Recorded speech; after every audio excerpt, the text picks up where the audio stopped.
the Johnny Rocket Launch Pad. And now, here's Johnny. Hey, it's Johnny Rocket here at the Johnny Rocket Launchpad, launching ideas in your direction. The Northwest's only rock and roll libertarian radio show. I'm here with my co-host, Mr. Curtin Nelson. Bam! The voice of reason, the beautiful, sexy, talented, and hot Mama Jamma, Heather Nixon.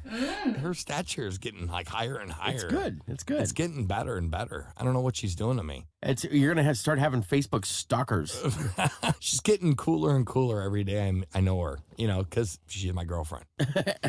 And we've been together for 2 years, and she's an amazing woman. And I got to tell you guys, you know. Oh. Yeah, she's an awesome woman. Shucks. Oh, shucks, her belly. You're kind of freaking me out. What do you want? I don't want anything. I want to ride home. Anyway, so this is Johnny Rocket here at the Johnny Rocket Launchpad, always launching ideas. And check us out at NWCZ Radio every Friday, 4 to 6 p.m. Pacific Standard Time, and on Saturdays from 8 to 10 p.m. And also check out Glass Doctor of Seattle. Glass Doctor is a awesome professional glass service and the most proficient glass service in Seattle. If you mention the Johnny Rocket Launchpad, you'll get 10% off. Come to Glass Doctor. They'll fix your pain. Yeah. Oh, yeah. Oh, yeah. They'll fix your pains. And so if you're in the Northwest, please check them out. And we're here with Professor Aeon J. Skoble. Woo! Woo! Yeah! Woo! From Bridgewater State University. What a great guest, man. Great guest. I'm looking out with these guys, man. I'll tell you what. And we're going to do a segment. It's called Rocket Fire. It's my favorite. It's Kurt's favorite segment. Anyway, so, Professor, what we do with Rocket Fire is we're going to ask you 10 questions. Sometimes they're politically related. Sometimes they are not. In this case, it is morality questions. So we're going to do morality rocket fire. The first ever. I think it's going to be fun. I think it's going to be fun, too. I got to tell you, this is going to be tricky because, you know, philosophy professors, it's hard to give a straight answer. Any kind of question, it's like, what do you want for dinner? Well, you know, on the one hand, we might think of what right. Try not to be like that. We could be philosophical with it. You can answer as someone else. We don't care as long as you just answer the questions. I'll do my best. Right on. This is Johnny Rocket. You ready to play Rocket Fire? I am. Rocket Fire! Rocket Fire! First question. Was Robin Hood a good thing? Even though the government was corrupt, was he a hero? Yeah, the correct interpretation of Robin Hood is a good thing. The government was stealing the peasants' money, so he stole it back to give back to the peasants from whom it was stolen originally. So yes. Right on. Bam. Wow. Win. Bam. 2. Do you believe in the death penalty? I think some people deserve death, but I'm not comfortable with the government being in charge of deciding who gets it and who doesn't, because they're more likely to screw it up or misapply it and so on and so forth. So basically, no. Wow, you're killing this. What's the difference between living and existing? Well, you can exist without flourishing. That would be a pretty meager kind of existence. Living, as opposed to merely existing, would mean that you were actually flourishing, having a good life in some way. 4, do the words liberty and freedom mean not being persecuted against, or do they mean doing whatever you please? They mean not being aggressed against, not being coerced. Oh, these are like the perfect answers. I know. Yeah. Are you willing to sacrifice your own child or loved one to fight a war in which you believe in? No. No. Okay. Fantastic. I mean, I might sacrifice myself, but I wouldn't sacrifice some third party. 6, when you help someone, do you ever think, what's in it for me? Not usually. I suppose that comes up occasionally. 7, can an atheist be a person of good morality? Sure. Okay. Hey, Yes. stealing is immoral, but what if stealing was the only way to get food for your family? Well, it could still be immoral, yet necessary to do. So, for example, it could be wrong to do, but necessary under the circumstances. So, like if I had to steal, like, let's say I had to steal something because otherwise somebody would die right away. It would probably be the right thing to do to steal it, even though stealing is wrong. But I would definitely then owe the person from whom I stole some kind of restitution, right? Later, after the emergency was over, I would have some obligation to say, oh, I'm sorry I had to do this and whatever, and pay them back or whatever. The Right on. perfect answer. 9, do you think we are born with a moral code, or are we taught it? Moral code, that sounds like something that you'd have to be taught, although I think people innately have a sense of sympathy and fellow feeling for other people. Okay. That's probably natural and not taught. Okay. Question 10. Would you live in a world of Ayn Rand? Ayn Rand. Ayn Rand, whatever, however you say it. I think it is. So what do you mean, would I live in? Would you what's the work? question? Would you be happy in her utopia? Would you be happy in? Probably. It's a very minimal, liberty-respecting conception of the world that she has. It's laissez-faire capitalism and very minimal government intrusion in people's lives and respect for individuals. I'd probably be all right with that. Rocket Bar! Damn, well done. Well done. Right on. Pretty much. Straight answer. Wow. Yeah. Like, we get a lot of people that like it's a yes or no question and they'll answer yes. And obviously we're interested in why, but like people want to go on for 2 minutes or something. Sometimes they go on for like 4 minutes, and I'm like, "You're okay." And you were like, maybe, no, that would suck. Next. No, it's cool. Whatever. But you're right on. I think your answers were spot on. And I couldn't have said it better myself, Professor. On every account, and that's Every another account. thing. Is there? We have some guests that was like, yeah, that's a good answer, but maybe there's some other thoughts there. Right. Absolutely. Professor, why is economic and civil liberties related or connected? Well, I mean, not only are they closely connected, I think it's a conceptual mistake to separate them out. Like a lot of people talk about how, Democrats like civil liberties, but they don't really understand economic freedom. But, Republicans, they champion economic liberties, but they don't really care about civil liberties. But there's really no difference between the two. Economic liberty is just your ability to make transactions, right? So why are you making any transactions? Because of the choices that you're making. That's an expression of your individuality, your conscience, right? So your ability to choose, that seems like it's something we'd characterize as a civil liberty. But if I don't have the freedom to act on those choices, which is what making transactions is, then I don't really have any freedom to choose. So if you think one's important, the other one has to be important too. They're two sides of understanding the same thing. I make choices, I have values and priorities, I make a decision, then I act on that decision in a social setting with other people. That's economics. So if I can't make transactions, then my personal choices are meaningless. So you can't have one without the other, as Sinatra might have put it. Right. Indeed. So that goes on. We watched a video where you talked about the tyranny of the majority, where, in a democracy, personal liberties can be taken away because of the majority believing right or wrong in what they're believing in. Can you speak to that a little bit and how that's affected where we're at in this day and age? Yeah, it's troublesome because on the one hand, democracy seems like a great improvement over like having emperors. Some sort of absolute monarch, right? So the idea is, well, look, we can just decide for ourselves what to do, and that's better than having this one guy bossing everybody around. But the problem is majorities in a democratic system can also be tyrannical. That is to say, as long as there's 80% of the people who want to do something this way, well, the other 20% disagree, but now they're going to be forced to do it. From their point of view, it's not any different from having a king or a tyrant. They still are forced to do it the way everybody else thinks they should do it. This is why we get this expression, tyranny of the majority. And part of the problem is, and this is an objection that goes back to ancient Greece. Plato noticed this, that just because most people agree about something doesn't make it true. So he said, well, look, if we've gotten 70% of the people to vote that such and such is the right thing to do, that this is what justice means, then therefore that's what justice means. But that's incorrect, because it could be that most of the people have made some terrible mistake about something. And, there's lots of examples when the majority was wrong about stuff. Ask any former slave, ask any woman prior to 1920. There's no end to the examples where the majority was just plain wrong. So the idea that because most people agree that it's necessarily just, that's just completely unsupportable. So what's good about like the basic structure of our Constitution, and obviously it doesn't always work this way as well as it should, but the way it's at least designed is that we have democratic voting, but it's mediated in several ways that, at least by design, are supposed to put a check on that kind of majoritarian bullying. Right. So, for example, we don't vote on issues. We only vote democratically for representatives to a smaller body, and that's supposed to have a mediating effect. Also, the decisions of the government are supposed to be bounded by protections in the Bill of Rights. So, for example, this is a pretty simple example. If the majority decided one day that we should make it criminal to be Jewish, that would actually not be something that, even in democratic voting procedures, that they wouldn't be allowed to vote on, because that contravenes the First Amendment. So, Professor, then would you rather see us have a democracy or a republic?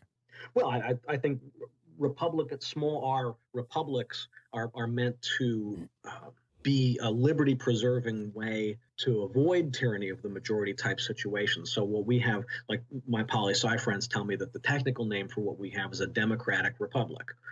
So it's not literally majority rule, but ruled by this smaller representative body. But Right. we have democratic franchise for deciding who gets to be in that club. So I guess that's better than most of the other alternatives that have been tried throughout history. Sure. I'd certainly prefer democratic republics to Right. kings and emperors. And Indeed, yeah. What gets me is the erosion of constitutional protections for individual rights. Thank you. So I would Yes, like cool. I'd like to see the scope of democratic deliberation greatly reduced. So the things about which majorities even get to decide should be much, much smaller. So democratic republic, yes, but we don't have that right now. I mean, we haven't gotten it right. We have it on paper, but it's been eroded in all sorts of ways over the last 200 years. Right. So the original design had some structural cracks in it that have really started leaking pretty badly at this point. I could speak for myself. I'm a minarchist. I believe in the Constitution. I think its intent. I believe in the intent of the Constitution. I believe that we should have minimal government, and the government we do have shouldn't have a monopoly of any sort. However, do you think the Constitution was a good thing? Was it a good thing? Not as good as it could have been. Okay. Because there's a few bits that are sort of prone to mischief making, like the Commerce Clause, for example. Okay. That opens the door to all kinds of mischief.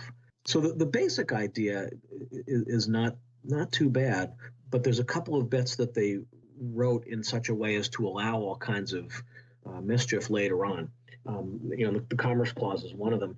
That's the one that always comes to my mind first. Right. They can use it for a pretext to do whatever they want. And basically, no matter how you structure the paper regulations, it's going to be a function of what people really want to do and what they're willing to accept in terms of how it's actually going to play out on the street, You could write something like the Commerce Clause and then never have anybody abuse it ever, right? But if you've got a bunch of people who are inclined to want to maximize federal power, then they can look at something like the Commerce Clause and say, yeah, let's go with that. It's also kind of up to judicial review. We talked about that last episode a little bit, and how the Supreme Court and the judicial branch has run amok, and there is no checks on the judicial system. Well, that's both a plus and a minus, right? Mm-hmm. Because that's supposed to be a check against majoritarian bullying and overexpansive government, but it can also be used to thwart legitimate majority decision making. Sure. So yeah, it's that one cuts both ways, I think. No, we were talking about having like the states jump in if they wanted to, or the state legislation to come in and say, hey, this is wrong. Well, sometimes the federal judiciary takes steps that protect individual rights against obnoxious state governments. Sure. But then other times the federal judiciary wields its club against state governments that trample on individual rights. So, for example, various states wanting to make marijuana legal, then the federal government says, nope, can't do that. We're going to beat you up if you do that. Right on. But then in other cases, it's the state government that's being oppressive, and then the federal judiciary says, no, you're not allowed to violate people's rights that way. So I'm happy whenever it's a pro-liberty decision. I don't care about states versus Fed particularly. I care about power versus individual liberty. So I'm always happy with Supreme Court cases that come out with a more liberty favorable outcome. Those are the ones that make me happy, and the ones that trample on individual rights are the ones that I find annoying. In the Declaration of Independence, Thomas Jefferson, or as I refer to him as TJ, said, all men are created equal. How are we equal? Well, I think what he meant is that we're moral equal. Okay. That is to say that, remember, this is in the 18th century. So they're talking at a context where there's still aristocracy, where there's still this idea that certain people are literally better people. It's a better class of person. That Sure. they're by nature entitled to rule over the commoners, right? So the point of saying that we're all equal is to say that there aren't these natural aristocrats who are somehow entitled to be in charge, and the rest of us are fit only to serve. Right? We're moral equals, that everybody's equally autonomous and worth respect and dignity. So Right. since we're not by nature born into these separate stations, then any artificial social society organization that divides people into those categories has to be illegitimate. So you can't say, well, I'm entitled to rule over this land because my father was the ruler over all this land. So that the argument was, well, that's ridiculous. Everybody has the self-ownership. Everybody's as worth owning themselves as everybody else. Mhm. So everybody's equally entitled to live and be free and work and enjoy the fruits of their labors. Mhm. I think he meant more, equal in that way. Right. At the Indeed. time, he did not mean I was equal. I was not included in that. No, you were not. The argument works best when you think about it as a claim about human beings. But from the context of their society, we know pretty sure that that's not how it played out for real. Right. So, Indeed. there was all sorts of people for whom they sort of had these little asterisks to never mind that, never mind that. But the argument actually works better if you do take the more expansive reading of it as human beings. In fact, the argument doesn't work unless you read it that way. Right. Some restrictions may apply, does not apply to females and or slaves, and you're fucked if you are. Right. Hey, have a good day. Welcome to America. Dual liberty. What were prohibited. Right, yeah. I loved your analogy on negative and positive rights. Can you kind of talk to us about, just so our audience, hey, we're a bunch of beer drinking assholes. If you can kind of explain negative and positive rights. I dig this subject. I like this Yes, subject. it's a pretty straightforward distinction, but people just don't always attend to it. But it's not complicated particularly. The word rights can be used in different ways. So sometimes what we mean is that I have a liberty of freedom, so people shouldn't stop me from doing the thing. But other times we use the word right when we're referring to a claim to something, that I should be getting a thing. I'm entitled to have that thing. So if we don't attend to that, then we get all sorts of confusions, right? So if I have a right to buy lottery tickets, that just means that no one's allowed to stop me if I want to go down and buy lottery tickets. But it's not like somebody owes me lottery tickets. They don't ever give them to you for free.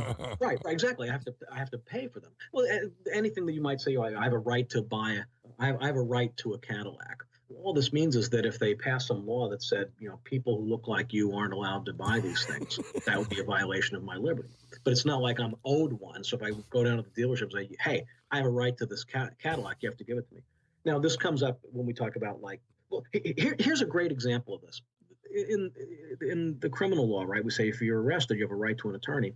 That originally was meant as a negative right, because some jurisdictions were forbidding people from having the representation of counsel. And they said, no, you can't do that. If they want to bring in a lawyer, you have to let them do it. They have the right to do this. And it was only later that this evolved into a positive right. The state will provide you with an attorney if you can't afford one. So now the right to an attorney is a positive right. And this is what they tell you on the TV cop shows, right? If you can't afford one, everyone knows this one because it's on TV all the time. Sure. If you can't afford one will be provided for you. So it started as a negative right. We can't stop you from having representation of counsel. Then evolved into a positive right. We will provide you with one if you can't afford one. Note that that's only a positive right in criminal law. If we're the ones arresting you, so the least we could do is make sure you have representation of counsel. Right. If somebody's suing you, you don't have a right to a Exactly. defense attorney. You have a negative right to have representation of counsel in a civil suit, but you don't have a positive right that somebody else has to give you a lawyer. Sure. Okay. That's cool. Yeah, I think that's badass. great. Negative is a liberty. Positive is an entitlement. I just Exactly. dig that subject because it's, it's stuff that, okay, it makes sense and everybody kind of knows that. But when you lay it out like that, it makes it even a little bit more sense. Right. And of course, I picked easy examples to illustrate the distinction, but where it gets really controversial is in things like healthcare, right? So is healthcare a right in the negative sense, like nobody should stop me from getting healthcare, or is it a positive right, like I'm entitled to be given healthcare? Sure. I think it's a negative right. Same, I think so too. Right to housing, right to an education. But if we have too many entitlements, now we're living under a socialist That's right. system. Who's paying for that? That's Right. exactly it. That's exactly the problem. If there's a positive right, then that means somebody else has an obligation to provide the thing. Right. With negative rights, the only obligations that others have are non-interference. But if it's a positive right, and it's, if it's true that you have a positive right to it, then it must also be true that somebody else has an obligation to provide that thing. Right. The question is, where would that positive right come from? And if it's consensual, then it's actually not a mystery at all. You have the positive right and the other person has the corresponding duty because that's the agreement that you've made. But if it's non-consensual, then we've got a problem, because you're claiming your positive right may violate somebody else's negative right. That's the thing, for sure. For right. sure. Yeah, makes sense. So I'm totally on board with positive rights that are the result of contractual arrangements, right? They're established consensually. Right. Then I'm on board. But a non-consensual positive right is logically inconsistent with there being negative rights. Right. I And agree. there are so many people today that just think they are entitled to everything. So, yes, absolutely. People expect that someone is going to pay for their housing and their food and, And they have a right to those things. right. But they Yeah. don't think for a minute who's paying for it. Right. And again, there's been a subtle shift in the way we think about it. So instead of let's be benevolent and charitable and we'll call this assistance, right? It becomes an entitlement. Mm-hmm. But then one of the differences between it being charitable and it being an entitlement is your sense of responsibility and your sense of gratitude too, right? If somebody's saying, I see you're having some trouble, let me help you out here, then my response is, wow, thank you very much. Really appreciate that. Right. But if it's something to which I'm entitled, then I'm just like, hey, this is all proper. Yeah, that's cool. Let me go ahead and get that now. This is the way it's Right. supposed to be. Right. No, absolutely. I believe property rights are the cornerstone of all liberty. And I don't know if you agree with that, but I think it's a cornerstone of all the other rights. That's pretty much right. The property, certainly in when we talk about the structure of society, I think there's all sorts of evidence that robust legal protection of property rights is the safeguard for all other liberties. I think that's true. And if we had a really expansive and robust conception of property rights, then you wouldn't have any of these non-consensual obligations that violate your liberty. Right. Because it would not only respect your land, but of course your income in whatever you do. Because the original theory about rights in the 18th and 17th century is that you have a right to self-ownership. You own yourself. That's your first property right, property in yourself. Mm-hmm. But that means rights to the things that you make and do and trade. Sure. So all of the things that you do with yourself, through creation, through trading, those must also be yours as well. So if we really had strong protection of property rights, we wouldn't get any of these liberty violations at all. Anyways, so this is Johnny Rocket here at the Johnny Rocket Launchpad. Let's give it up for Professor Aeon J. Skoble from Bridgewater State University of Southeastern Massachusetts. Thank you very much, Professor. Thanks very much for having me. Loved your ideas on liberty, man. It was really cool. Thank you. Hopefully we have you come back on this show at a later date. We'd love to have you back on and Absolutely, yes. pick your brain some more. Yeah, this was lots of fun. Be happy to come back. Anyways, this is Johnny Rocket here at the Johnny Rocket Launchpad, launching ideas in your direction, the Northwest's only rock and roll libertarian radio show. I'm here with my co-host, Mr. Kurt Nelson. Yes, sir. My voice of reason, Heather Nixon. Hello. And Oh, we're back to normal. we're always Feels launching ideas in your direction. Kurt Nelson's going to do Band of the Week. We'll be right back.